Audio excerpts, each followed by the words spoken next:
tout l'été, on accueille chaque matin une ou un député élu pour la première fois cette année. C'est le Tour de France des nouveaux députés. Et aujourd'hui, nous accueillons Jérôme Guedj, député PS de la 6e circonscription de l'Essonne en Île-de-France. Bonjour. Bonjour. Bonjour Jérôme Guedj, merci d'être avec nous ce matin sur Sud Radio. Vous avez déjà été député pendant près de 2 ans, en 2012, mais à l'époque c'était en tant que suppléant. On va revenir sur votre parcours, mais l'actualité d'abord. Salman Rushdie poignardé donc vendredi dernier aux États-Unis. Les nouvelles sont rassurantes ce matin concernant son état de santé. Cette attaque, elle nous rappelle que la menace terroriste est toujours bien présente, Jérôme Guedj. Incontestablement, d'ailleurs, la fatwa qui avait été prononcée contre Salman Rushdie en 1988, elle était d'une certaine manière le signe avant-coureur de ce qui allait devenir un phénomène absolument incontestable, incontournable au début des années 2000. On dit souvent que la rupture, c'est les attentats du 11 septembre 2001 qui nous ont fait basculer dans un nouveau monde, avec notamment cette menace islamiste. Mais un des signaux avant-coureurs, c'était évidemment la fatwa contre Salman Rushdie au nom de ce principe fantastique qui est celui de la liberté d'expression, du droit au blasphème, de la possibilité de contester n'importe quelle religion, quelle qu'elle soit, et la menace physique. Depuis 33 ans, la rançon, il ne faut jamais oublier qu'il y avait une rançon de près de 3 millions de dollars qui était donnée pour tout musulman qui attenterait à la vie de Salman Rushdie. Tout ça atteste du fait que les choses étaient en place depuis un moment. Puis c'est aussi une autre chose à avoir en tête, c'est le rôle de l'Iran, incontestablement. C'est triste de voir que ce pays, dont une grande partie de la population aspire à l'émancipation, à la démocratie, au progressisme, reste cadenassé par une théocratie capable justement de proférer à la fois ce type de menaces et voire de les mettre à exécution, mais aussi de continuer à menacer certains de ses voisins, à jouer un jeu dangereux sur la scène internationale, notamment en matière de nucléaire, et se rendre compte que le dossier iranien il est toujours pas réglé, et c'est une menace qui pèse sur les relations internationales. On en a déjà beaucoup, celle-là est une de plus. Une supplémentaire. En France, en tout cas, des voix se sont élevées, vous l'avez entendu avec Adeline Divot à l'instant, pour critiquer les réactions de nombreux politiques qui ont rendu hommage au combat de Salman Rushdie contre l'obscurantisme et non contre l'islamisme. Est-ce que les mots ont un sens? Est-ce qu'il faut parler, selon vous, d'obscurantisme ou bien vraiment de la menace que représente l'islam radical aujourd'hui? Il faut appeler un chat un chat. L'islamisme est un obscurantisme, comme tout dévoiement d'une religion pour en faire un vecteur qui s'impose dans la société civile. Donc, moi, je vais pas céder à cette hystérie un peu collective qui consiste à essayer de décrypter dans chacun des mots des uns et des autres si derrière il y aurait une forme de pudeur ou d'autocensure, c'est le terme qui était utilisé dans votre revue de presse par certains, à nommer les choses. Moi, je crois pas, vous voyez, je crois pas une seule seconde, par exemple, que Emmanuel Macron, parce qu'il n'a pas utilisé le terme islamisme dans son tweet, aurait une forme de complaisance ou de pudeur ou d'incapacité à nommer l'adversaire. L'islamisme est un adversaire. Ou de fragilité, finalement, c'est une façon aussi, ça peut être interprété comme ça. Enfin, franchement, si on commence à interpréter les propos des uns et des autres, moi, mes adversaires, ce sont ceux qui soutiennent l'islamisme, pas ceux qui condamnent l'obscurantisme. Je rappelle d'ailleurs que l'islamisme, d'abord et avant tout, les premières victimes, ce sont les musulmans partout dans le monde. Je lisais une étude de la Fondapol il y a quelques jours qui fait le bilan depuis des années du nombre de victimes des attentats islamistes. C'est plus de 200 000 à travers le monde, et ce sont principalement des musulmans eux-mêmes qui sont victimes de l'islamisme. Et donc, faisons front commun partout dans le pays avec tous les républicains, parce que malheureusement notre pays a été pris pour cible pour ce qu'il représente, que ce soit, et d'ailleurs Salman Rushdie faisait souvent le parallèle avec Charlie Hebdo. Charlie Hebdo, Salman Rushdie, même combat, c'est-à-dire cette capacité à pouvoir dire ce qu'on veut des religions. On peut aimer, on peut ne pas aimer. On peut ne pas aimer les écrits de Salman Rushdie comme on peut ne pas aimer les dessins de Charlie Hebdo. Mais comme le dit lui-même Salman Rushdie, moi je supporte pas comme lui les gens qui disent je suis pour la liberté d'expression, mais dès qu'il y a un mais quelque part après, alors il faut arrêter d'écouter, comme le dit lui-même Salman Rushdie. C'est là où il y a un souci. L'actualité, Jérôme Guedj, ce sont aussi les incendies en France. On en parle aussi beaucoup sur Sud Radio. Emmanuel Macron qui annonce qu'il veut réunir les pompiers, les élus, les agriculteurs concernés à l'Élysée une fois la période des feux terminée. Vous saluez ce matin cette initiative du président ? Moi, je salue toujours les initiatives quand elles consistent à associer tous les acteurs qui sont mobilisés.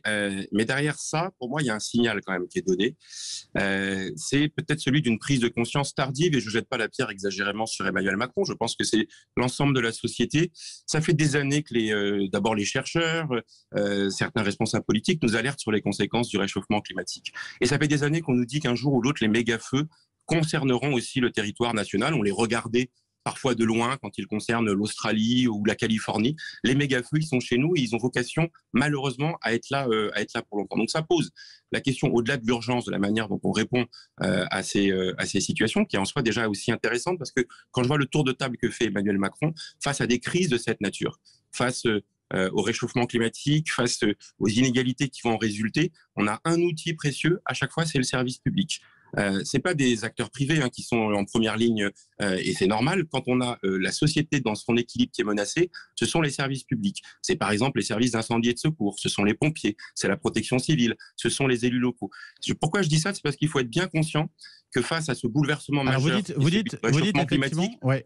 Vous dites prise de conscience un peu tardive, sauf que vos alliés, les écologistes, disent que le gouvernement Emmanuel Macron manque très clairement d'ambition sur cette question écologique.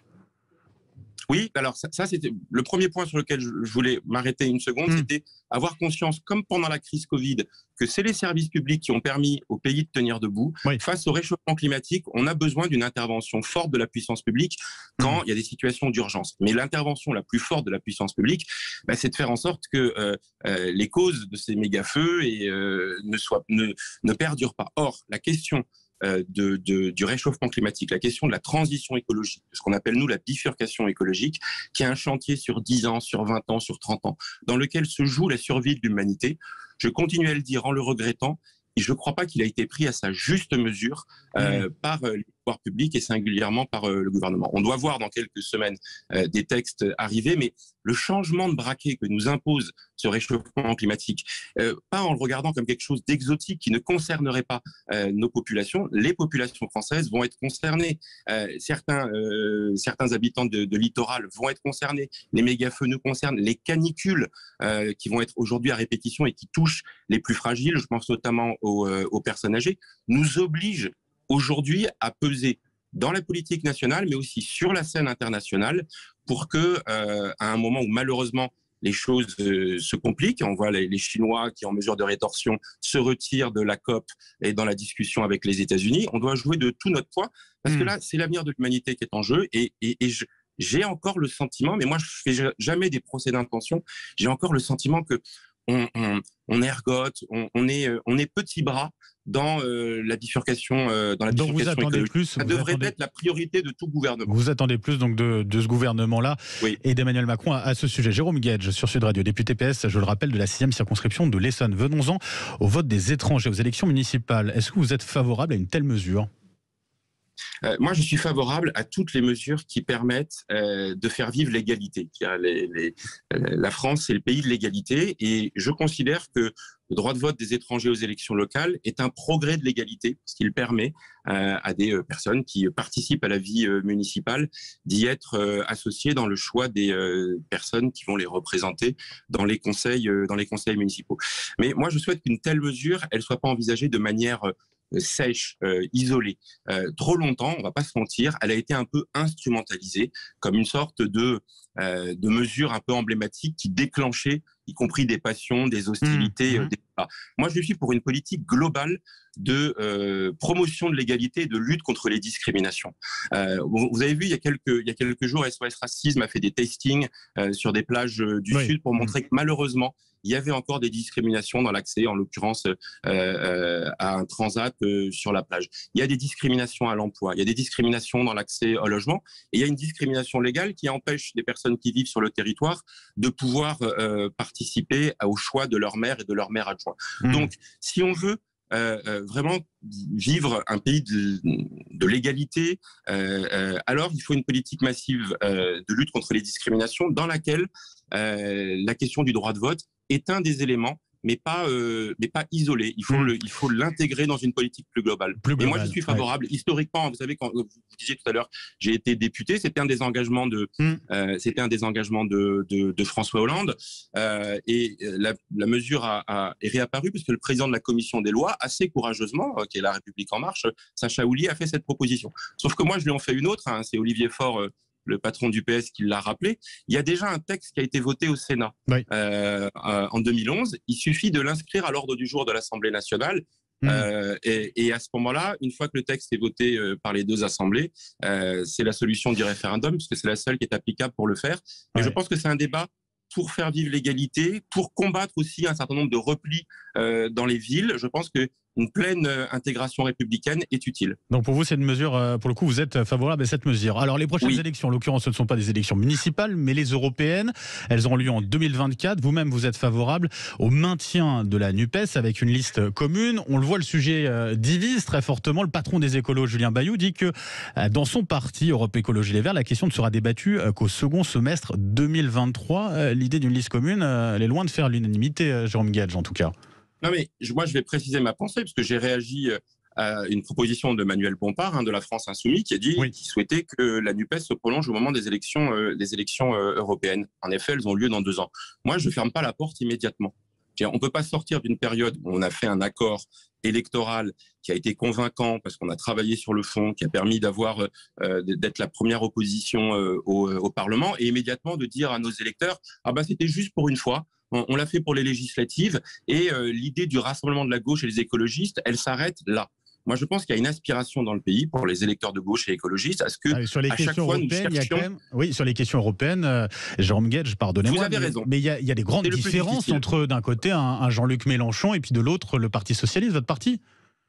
Mais vous avez parfaitement raison. C'est pour ça que moi, je ne garantis pas qu'on va obtenir une liste aux élections européennes. Mais je veux au moins qu'on se pose la question, qu'on se mette autour de la table. La fois dernière, on l'a fait en 13 jours pour accoucher d'un programme pour les élections législatives. Là, si on s'y prend 2 ans à l'avance, peut-être qu'on peut faire converger des points de vue. Déjà, même à l'occasion de l'accord pour les élections législatives, on a obtenu des choses qui ont permis, et du côté de la France Insoumise et du côté des socialistes, de se rapprocher un petit peu. Donc moi, je crois toujours au travail sincère, authentique, stylo à la main autour de la table. Si au bout, on constate qu'il y a un désaccord, on constate qu'il y a un désaccord et on ne va pas à l'élection ensemble. Mais on ne ferme pas la porte avant d'avoir commencé à discuter. Je trouve que c'est assez respectueux d'une forme de débat démocratique, mais aussi des électeurs qui ont cru au rassemblement de la gauche et des écologistes. C'est vrai que la question européenne, elle fracture depuis le non. Moi, j'avais voté non à la Constitution européenne en 2005. Des camarades socialistes avaient voté oui à l'époque. Et c'est vrai que ce sujet continue à diviser. Moi, je crois qu'il y a une chose qui ne nous divise pas. Personne n'est pour la sortie de l'Union européenne, personne n'est pour la sortie de l'euro, et tout le monde s'accorde à dire que les traités tels qu'ils sont actuellement, il faut les réformer. Mettons-nous d'accord, par exemple, sur ce que pourrait être une proposition commune de traité pour une Europe plus juste, plus démocratique, plus sociale. On a été capable de faire de faire la monnaie commune. Pourquoi on ne serait pas capable de faire le SMIC européen, un défi qui vous attend, effectivement. Jérôme Guedj, en tout cas, à travers ces prises d'opposition, on a pu vous connaître davantage. Pour ceux qui vous connaissaient moins, en tout cas, député PS de la 6e circonscription de l'Essonne, circonscription de Massy-Palaiseau. Merci d'avoir été avec nous ce matin sur Sud Radio. Bonne journée.